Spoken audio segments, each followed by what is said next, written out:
సంఘములతో ఆత్మ చెప్పుచున్న మాట, చెవిగలవాడు చెవిగలవాడు చెవిగలవాడు. చిన్న ప్రార్థన చేసుకుంటాం. Shall we bow down and ప్రే.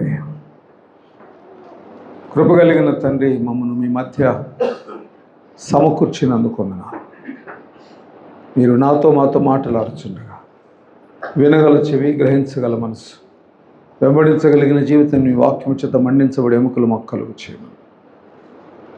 యేసునామమున అడుగుచున్నాము తండ్రి, ఆమేన్. వీటి కొరకు కనిపెట్టువారు అన్నది. క్రైస్తవుని జీవితమే నిరీక్షణ. క్రైస్తవుని జీవితము తృప్తి పొందింది అంటే నేను ఒప్పుకోలేను. ఎందుకంటే క్రైస్తవుని యొక్క అంతము ప్రభువు కౌగిలి. క్రైస్తవుని యొక్క ముగింపు దేవుని సన్నిధిలో కన్నీరు తుడవబడుట. మరి నేను తృప్తి పొంది ఉన్నానని చెప్పేటువంటి వాడు శరీర సంబంధమైన తృప్తిని కలిగి ఉన్నాడు, కానీ ఆత్మ సంబంధమైన తృప్తి కాదని. బైబిల్లో ఏముందంటే, ఇమ్ము అనేటువంటి ఇద్దరు కూతుర్లు ఉన్నారంట. ఎవరికి గుర్తుందా మీకు బైబిల్లో మాట?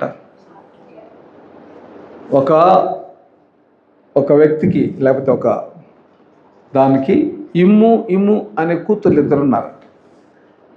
ఎవరికో తెలుసు కదా, జలగా. క్రైస్తవునికి ఏదిచ్చినా నాకు కావాలంటాడు. దేవుడు ఇస్తానన్న దాని కొరకు వేచి ఉండడం కష్టమవుతుంది. It is easy for us to ask everything from the lord because we want it. There is no end to our prayers, but we don't really look for the real salvation that God gives us. When we die, it's in the hand of the Lord. ప్రభువునందు మనకు కలిగే ఆశీర్వాదం అంతమును పొందుకుంటామన్న నిరీక్షణ చాలా మందికి లేదు. అందుకే ప్రతి క్రైస్తవుడు దినదినము ఏదో ఒక విషయంలో అడుగు పక్కకు వేస్తుంటాడు, పాపం చేస్తుంటాడు, తప్పు చేస్తుంటాడు. ప్రభువునొద్దకు వెళ్ళే ప్రతివాడు పరిపూర్ణుడవ్వాలి. పరిపూర్ణత కొనేది కాదు. పరిపూర్ణత నీవు సంపాదించుకునేది కాదు.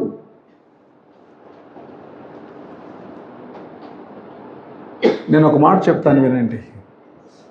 నేను పరిపూర్ణుడను కావాలంటే నాలోని సమస్తమును నేను పోగొట్టుకున్నట్టు నేర్చుకోవాలి. If I lose myself, then I become perfect in the eyes of the Lord. ఇక్కడ ఒక మనిషిని నిలబెట్టండి, ఇక్కడ ఒక ఎముకల గూడు నస్తిపంజరం నిలబెట్టండి. ఈ రెండింటిలో పరిపూర్ణత ఏదో చెప్పగలరా మీరు? ఒక వ్యక్తి, ఒక అస్థిపంజరం, ఈ రెండింటిలో పరిపూర్ణమైనది ఏది అని అంటే చాలామంది ఈ మనిషినే చూపిస్తారు. ఎముకల గూడు పరిపూర్ణమైనదని చాలామందికి తెలియదు. మీరు అనుకోవచ్చు, ఎలా ఎముకల గూడు పరిపూర్ణమైనది అవుతుంది? ఇక్కడ ఉన్నటువంటి ఈ వ్యక్తి మంటిలో పాతి పెట్టబడినప్పుడు ఈ పైన కనబడేదంతా పురుగులుగా మంటిలో కలిసిపోతుంది. నిలిచి ఉండేది ఈ ఎముకల గూడు. ప్రభు వచ్చు దినమున ఈ ఎముకల గూడు మీద మహిమ శరీరం ఉంటుంది. ఇప్పుడు పరిపూర్ణమైనది ఏది? శరీరమా, మహిమ దేహమును ధరించుకునే ఎముకల గూడ? మనము దీని కొరకు పాటుపడతాం. ఈ శరీర సంబంధమైన వాటన్నింటి నిమిత్తమై ప్రభువును విడిచి పాపం చేయడానికి ఇష్టపడతాం. దేవుని ఎదుట లెక్క అప్పచెప్పగలిగేది దేహము కాదు, ఎముకలే. When you stand in the presence of the Lord, you stand without your flesh. The bones talk.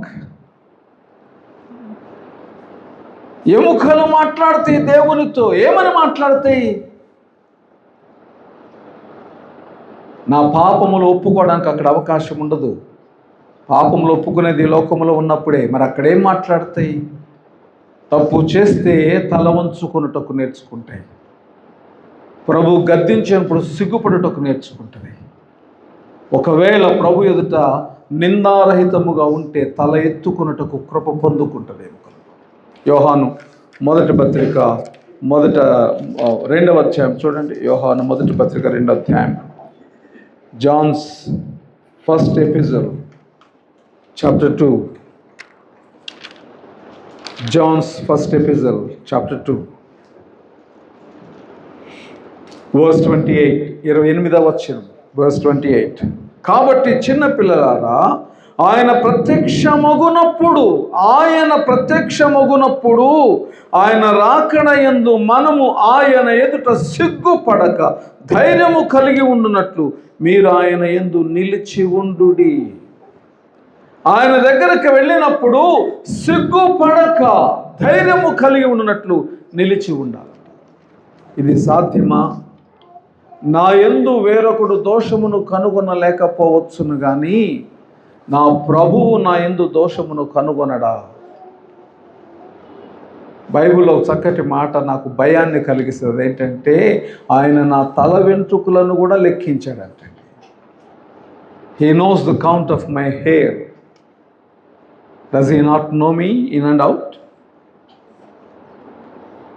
నా తల వెంట్రుకలను లెక్కించిన దేవుడు, నా శరీరము మీద చెమట గ్రంథులను లెక్కించిన దేవుడు. నేనేమై ఉన్నానో ఎరుగడా? ఏమని నేను ఆయన దగ్గరికి వెళ్ళి నేను నీతిమంతునని చెప్పుకోవాలి. ఆయన దగ్గర నేను నిలబడినప్పుడు, ఆయన నా జీవితాన్ని నాకు తెలియచేసినప్పుడు నేను తల దించుకోనా, తల ఎత్తనా? అందుకే మనం చదివిన లేఖన భాగంలో ఏముంటుందంటే, వీటి కొరకు మీరు కనిపెట్టువారు గనుక. దేని కొరకు? అంత్యదినమున ప్రభువు లోకాన్ని నాశనం చేసినప్పుడు ఆయన ఎదుట నిలువబడుటకు ఇష్టపడిన అనుభవము కలిగి దాని కొరకు కనిపెట్టువారు గనుక మొదట శాంతము గలవారై. క్రైస్తవునికి చేతగాందే అది. ఎప్పుడూ టెన్షన్ పడిపోవడమే, ఎప్పుడు ఏదో ఒక విషయంలో దేవుడు చేస్తాడో చేయడో అన్న భయం ఎక్కువ. We don't trust the Lord. ప్రభువుని నమ్మం. ప్రభువుకు ఆలోచన చెప్తాం. ప్రభువుకు ఒక పనిని ఎలా చేయాలో నేర్పించేవాడు క్రైస్తవుడు ఒక్కడే, ఇంకెవరో కాదు. శాంతము గలవారై అంటే ఆయన రొమ్ము మీద ఆనుకొని కండ్లు మూసుకొని ప్రభుని స్వరమును ఆయన రొమ్ము మీద వినగలుగుట. నాకు ఇష్టమైనటువంటి ఒక సీన్ ఏంటంటే, మరియమ్మ గర్భవతి. అందరూ అనుకుని ఉండొచ్చు ఆమె పాపం చేసిందని. కానీ యోసేపుకు దేవదూత ద్వారా దేవుడు చెప్పిన మాట ఏంటంటే, ఆమె పరిశుద్ధాత్మ వలన గర్భము ధరించింది. యోసేపు ఆమెను నమ్మి తను ఆ లెక్క రాయడానికి తీసుకెళ్ళేటప్పుడు నాకు ఇష్టమైన సీన్, మరియా ఒక చెయ్యి తన గర్భం మీద ఉంచుకొని, ఒక చెయ్యి భర్త చెయ్యి భుజం మీద ఉంచి తల అతని మీద ఆంచి ఉన్న సీన్ నాకు చాలా ఇష్టం. ఎందుకంటే తాను అక్కడ నెమ్మది పొందుతుంది. ఏ విషయంలో నెమ్మది? లోకము వేసిన నిందల నుండి నెమ్మది. ప్రభువు తనను ప్రేమించి ఇచ్చిన ఆశీర్వాద అనుభవంలో తనకు తోడుగానున్న వ్యక్తిని ఆనుకొనుట ద్వారా కలిగిన నెమ్మది. ఎవరు ఏమనుకున్నా ప్రభుని కార్యమును నెరవేర్చుటకు తాను పిలువబడినదన్న ఎరిగిన ఆ నమ్మకం, ధైర్యం ఆమెకు ఆ స్థితిని కలుగజేస్తుంది. మనం చేసే ప్రార్థనే నాకు అవమానం వద్దు అని, మనం చేసే ప్రార్థనే నాకు శ్రమ వద్దని, మనం చేసే ప్రార్థనే మనుషుల ఎదుట ఘనమైన స్థానములో ఉండాలని మనం ప్రార్థన చేస్తాం. ఇంకెక్కడి నుంచి వస్తుందండి శాంతము, నెమ్మది? ఎక్కడి నుంచి వస్తుంది?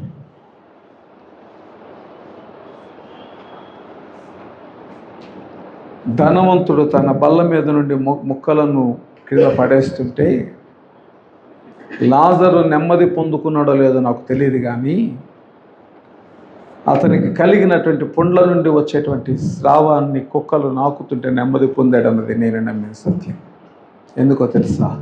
God sent them to heal him. అందుకే దేవుని దగ్గర నెమ్మది కావాలంటే ప్రభువుని ప్రశ్నించుట మానాలి. If you want peace in the presence of the Lord, never question him.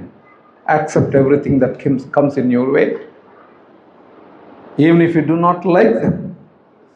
నీకు అవి ఇష్టము లేకపోయినా ప్రభువు నీ మార్గములోనికి తెచ్చే దేవుని ప్రతి ప్రణాళికను అంగీకరించడం నేర్చుకుంటే శాంతం ఎందుకు ఉండదు? ఒక మాటలో చెప్పాలంటే, ప్రభువు నీ బ్రతుకులో జరిగించడానికి ఇష్టపడిన ప్రతిదీ నీ వద్దకు తీసుకుని వచ్చినప్పుడు తలదించుటకు నేర్చుకున్నట్టే శాంతము కలిగి ఉండటం. ఆయన దృష్టికి నిష్కలంకులుగాను అని. నిష్కలంకులుగాను. నిష్కలంకులంటే కళంకము అంటని వారు, కళంకము లేనివారు. బైబిల్లో నాకు ఇద్దరు స్త్రీలు కనిపిస్తారు. ఒక ఆమె వేశ్య, ఎరుకో గోడ మీద ఇల్లుంది.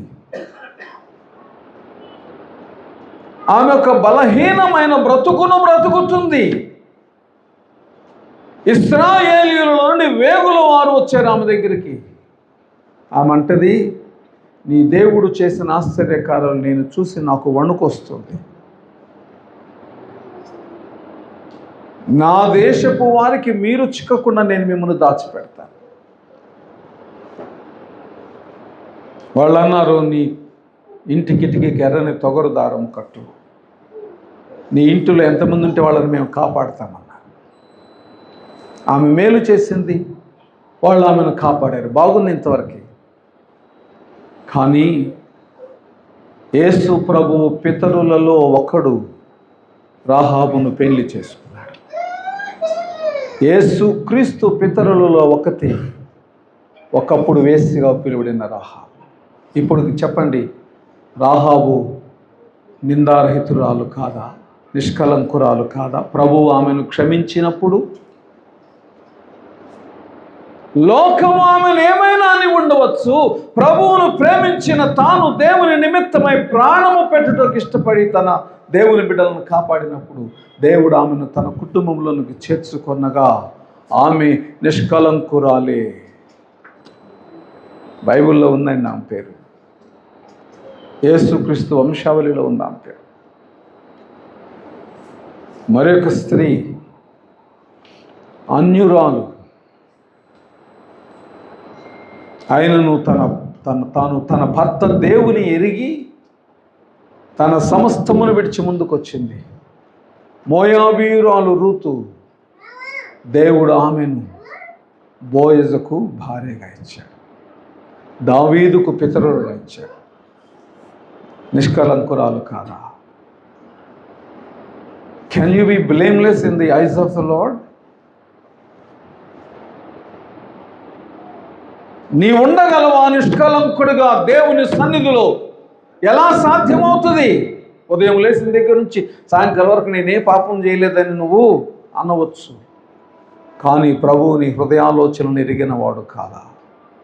నీ తలంపులను ఎరిగినవాడు కాదా? నీ ఆలోచనలనే కాదు, నీలోని ఎముకలలోని కీళ్లలోని మూలుగను కూడా విభజించి నిన్ను ఎరిగిన దేవుడే. నిష్కలంకుడు అనే మాటకు అర్థం ఏంటంటే ప్రభు అంగీకరించగలుగునట్లు తన నిందను ఆయన మీద వేయువాడు నిష్కలంకుడు. బైబిల్లో ఉంది, ఆయన మన నిందలను మోసాడంటే. అంటే ప్రభువే నీకు తీర్పు తీర్చున్నప్పుడు నిన్ను నిందారహితుడిగా పిలవాలంటే దేవునికి నిన్ను అప్పగించుకున్నటకు నేర్చుకోవాలి.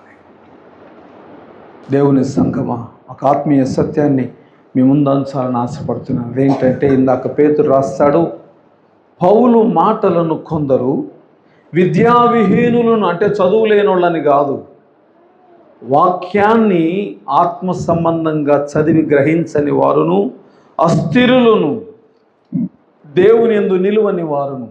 అన్నింటినీ తప్పుగా అర్థం చేసుకున్నట్లు వాక్యాన్ని కూడా తప్పుగా అర్థం చేసుకుంటారట. ఈ రోజుల్లో క్రైస్తవ లోకానికి తెలిసిన సత్యం ఏంటంటే, వాక్యమును ఉన్నది ఉన్నట్టుగా అంగీకరించడానికి ఇష్టపడక కల్పిత కథలతో, తప్పుడు బోధలతో, జ్ఞానముతో కలిపి దేవుణ్ణి అస్థిరపరచుట, దేవుని రాజ్యాన్ని అస్థిరపరచుట. అందుకే బైబిల్ అంటాడు, దేవుని రాజ్యాన్ని కొందరు బలవంతంగా పట్టుకొనుచున్నారని ఉంది బైబిల్. క్రైస్తవ లోకం చేస్తున్న పాపం ఏంటంటే, వాక్యాన్ని తప్పుగా అర్థం చేసుకోవడం, వాక్యాన్ని తప్పుగా బోధించడం, వాక్యాన్ని వారికి ఇష్టమైన రీతిగా మలచి ప్రకటించడం, తమకు అంగీకారమగునట్లుగా వాక్యం ఎక్కడ ప్రకటిస్తే అక్కడికి వెళ్ళడం. అక్కడ ఆయన బాగా చెప్పడు, ఎందుకంటే ఆయన తిడతాడు, లేకపోతే ఆయన శాపాలు వినిపిస్తాడు అనుకుంటారే తప్ప, వాక్యం ఏమి చెప్తుందో దాన్నే ప్రకటించే చోటుకి వెళ్ళలేం మనం. మనకు కావాల్సింది బహుమానం, దీవెన, ఆశీర్వాదం. ఇదే కదండి.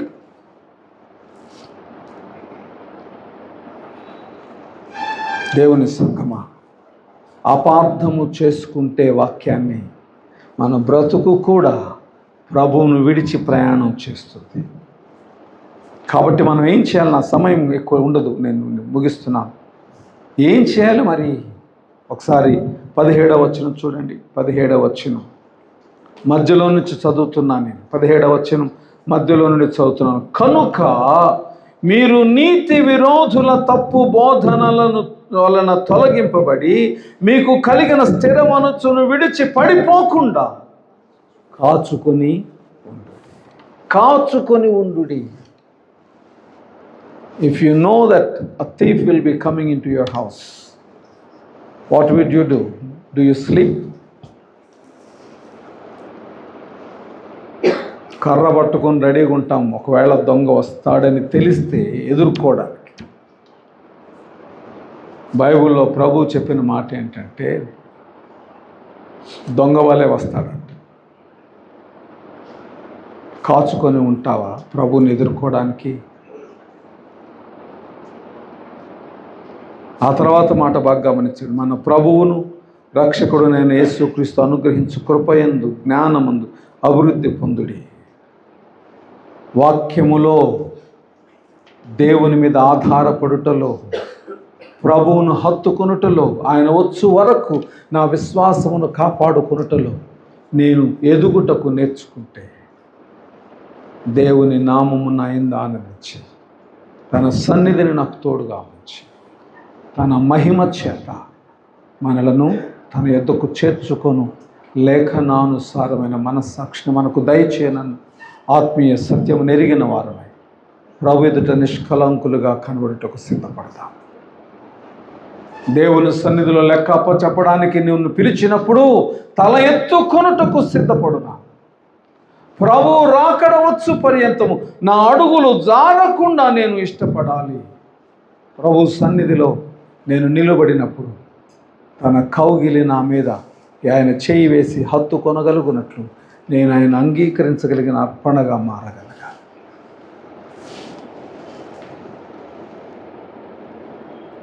ప్రభు ఎదుట నీ మనస్సాక్షి ఏమై ఉంది? ప్రభు ఎదుట నీ బ్రతుకేంటి? ప్రభు ఎదుట నువ్వు ఎంతవరకు అంగీకారయోగ్యమైన అర్పణగా ఉన్నావు? ఏ క్రైస్తవుడు ఇంకొకరిని చూచి తన బ్రతుకును కట్టుకోకూడదు. నన్ను చూచి ఏ క్రైస్తవుడైనా తన ఆత్మీయ జీవితాన్ని కట్టుకోవాలని ప్రయత్నిస్తే అది పాపం. స్పిరిచువల్ పర్సన్ అయినా ఉండొచ్చు. నీకు తెలుసా, అతని యందు కూడా దేవుడు లోపమును కనుగొనగలడు. బైబిల్ ఏముందో తెలుసా అండి? దేవదూతలలో కూడా లోపమును కనుగొనగలిగిన వాడు దేవుడు. ఎవరిని చూచి కట్టుకుంటావు నీ విశ్వాస జీవితాన్ని? యేసుక్రీస్తు తప్ప పరిపూర్ణుడు ఎవడును లేడు. యేసుక్రీస్తు తప్ప సంపూర్ణుడు ఎవడునూ లేడు. ఆయన సంపూర్ణుడు కనుకనే ఆయన రక్తమునందు మనకు సంపూర్ణత. తలలు వంచి క్రీస్తు వైపు చూచి మన హృదయాలను ఆయనకు అప్పగించుకున్నాం. Shall we bow down our heads? Look to the Lord in prayer.